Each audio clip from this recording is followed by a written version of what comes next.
Hello friends, मैं हूँ गौरव और अगर आप किसी भी जू या एक्वेरियम जाना चाहोगे तो वहाँ आप अन्य किस्म की मछलियाँ देख पाओगे, इवन कई किस्म की शार्क्स भी, जैसे the zebra shark, the nurse shark और यहाँ तक द व्हेल शार्क भी। पर कुछ तो बात है एक ग्रेट व्हाइट शार्क की कि उसे आप कभी भी किसी एक्वेरियम में नहीं देखोगे और इसके पीछे शायद आप जानते नहीं होगे, पर एक बड़ी वजह है। कहानी शुरू होती है 1970 में, जब हमारी द ग्रेट व्हाइट शार्क्स के प्रति दिलचस्पी बढ़ रही थी। और क्यों ना हो, ये इतने गजब और शक्तिशाली जानवर जो हैं, दुनिया के बड़े बड़े एक्वेरियम्स जैसे फ्लोरिडा का मरीनलैंड एक्वेरियम, सी वर्ल्ड और स्टाइनहार्ट एक्वेरियम, सभी अपने दर्शकों की संख्या बढ़ाने के लिए इसे रखना शुरू कर दिए और इससे विजिटर्स में 30% का बढ़ावा भी हुआ। लोग दूर दूर से आने लगे इन समुद्र के सबसे शक्तिशाली परभक्षी को देखने। पर सच्चाई तो ये थी कि एक्वेरियम के लोग खुद अंदर से बिल्कुल भी खुश नहीं थे।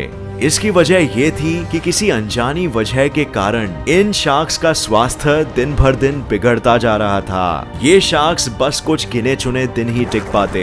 ऐसा लग रहा था कि इन्हें कैद करते ही इनके मरने की प्रक्रिया शुरू हो जाती है। इन घटनाओं ने रिसर्चर्स को मजबूर कर दिया ये पता लगाने में कि ऐसा क्यों हो रहा है। पहली नजर में ऐसा जरूर लगेगा कि ये fish aquariums the great white shark के लिए काफी छोटे हो जाते होंगे, क्योंकि एक great white shark on average 15 से 18 फीट लंबी होती है। पर ऐसा नहीं है, क्योंकि व्हेल शार्क्स तो ये ग्रेट व्हाइट शार्क से काफी बड़ी होती है, एटलीस्ट 2 गुना, और हम सक्सेसफुली उन्हें रख पाए हैं। तो इसके पीछे जरूर कुछ और वजहें थी जो हमें उस समय पता नहीं था। तो जैसे हम जानते हैं कि मछलियां पानी के अंदर अपने गिल्स के द्वारा ऑक्सीजन एब्जॉर्ब करती हैं, पर शर्त सिर्फ ये है कि पानी को तेजी से उनके गिल्स से पास होना होगा, वरना ऑक्सीजन एब्जॉर्ब नहीं हो पाएगा।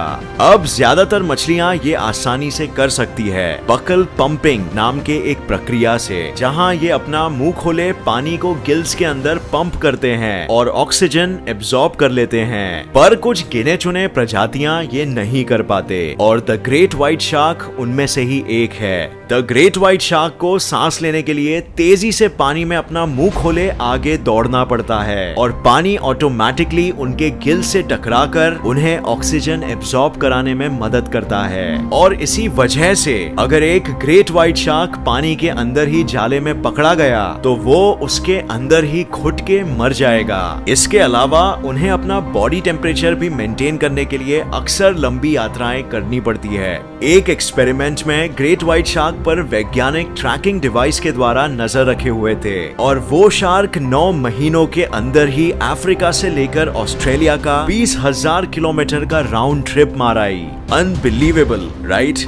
अब इतना सफर करने वाली मछली कैसे इतने छोटे से एक्वेरियम में रह सकती है, जो हमें इसकी दूसरी वजह पर लाता है, और वो है डिप्रेशन। जी हाँ फ्रेंड्स, शार्क्स भी डिप्रेशन के शिकार होते हैं। एक ही बंद से माहौल में रहने से इनके शरीर में नेगेटिव स्ट्रेस हार्मोन्स की संख्या बढ़ जाती है, जो इन्हें डिप्रेस्ड बनाता है। एक डिप्रेस्ड मछली खाना खाना छोड़ देगी और बहुत ही आक्रामक हो जाएगी। कई बार इन्हें अपने आप को भी नुकसान पहुंचाते देखा गया है, अपने सर को एक्वेरियम के दीवारों में पटकते हुए, और सभी केसेस में ये इन्हीं कारणों के वजह से किसी भी एक्वेरियम में 4 दिन से ज्यादा नहीं टिक पाते थे।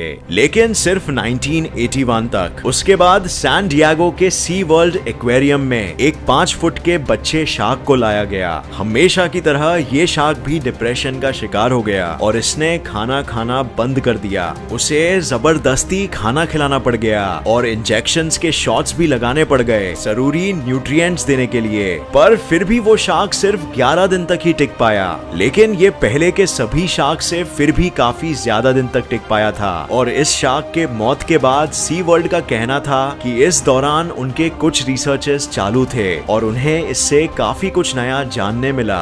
इसके बाद भी और बहुत सारे एक्सपेरिमेंट्स किए गए, पर हमेशा रिजल्ट्स नेगेटिव ही आते। 2004 तक, जब मॉन्टरे बे एक्वेरियम ने कुछ अलग कर दिखाया और नतीजा चौंका देने वाला था। अमेरिका के इस एक्वेरियम ने पहली बार एक अंडे के आकार वाला 35 फीट फीट लंबा और 40 लाख लीटर पानी से भरा हुआ एक टैंक बनाया और इसमें एक ग्रेट व्हाइट शार्क को रखा। पर उन्हें पता था कि ये टैंक भी एक एवरेज आकार वाले शार्क के लिए बहुत छोटा होगा, इसीलिए उन्होंने 4.5 फीट के एक 10 महीने के उम्र वाले शार्क को रखा। ग्रेट व्हाइट शार्क्स जब छोटे होते हैं तो वो दूसरी छोटी मछलियां खाते हैं और जैसे जैसे वो बड़े होते जाते हैं उनके शिकार मैमल्स जैसे सील्स और सी लायंस या ऑक्टोपसेस एटसेट्रा हो जाते हैं। इसीलिए इसे बचपन में ही रखा गया था और ये शार्क को चूज भी सोच समझ कर किया गया था। जहाँ से शार्क को पकड़ के लाया गया था वो गहरा पानी नहीं था और उसे एक्वेरियम में लाने से पहले उसी समुद्र में 1.5 करोड़ लीटर के पेन में कुछ महीनों के लिए रखा गया था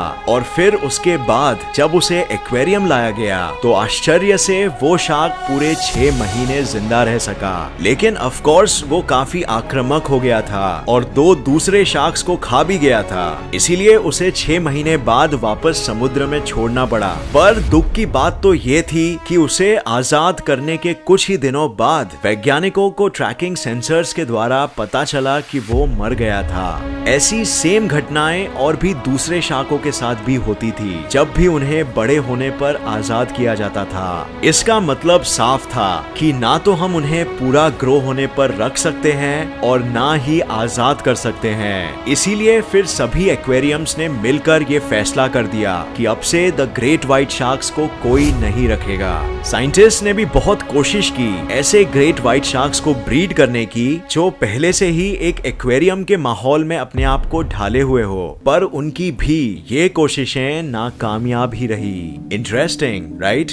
तो इन सभी चीजों से हमें बस यही पता चलता है कि ऐसे भी जीव हैं दुनिया में जो इंसान द्वारा कैद करने के लिए बने ही नहीं हैं। वो कहावत है ना, greatness can never be contained, और बिल्कुल हमारे ग्रेट व्हाइट शार्क्स इसी कहावत को सच साबित कर बताए हैं। तो फ्रेंड्स, आपकी क्या राय है इस विषय में? क्या आपको लगता है कि ग्रेट व्हाइट शार्क्स को एक्वेरियम्स में रखना चाहिए या फिर नहीं? कमेंट जरूर करना नीचे, हम जानना चाहेंगे।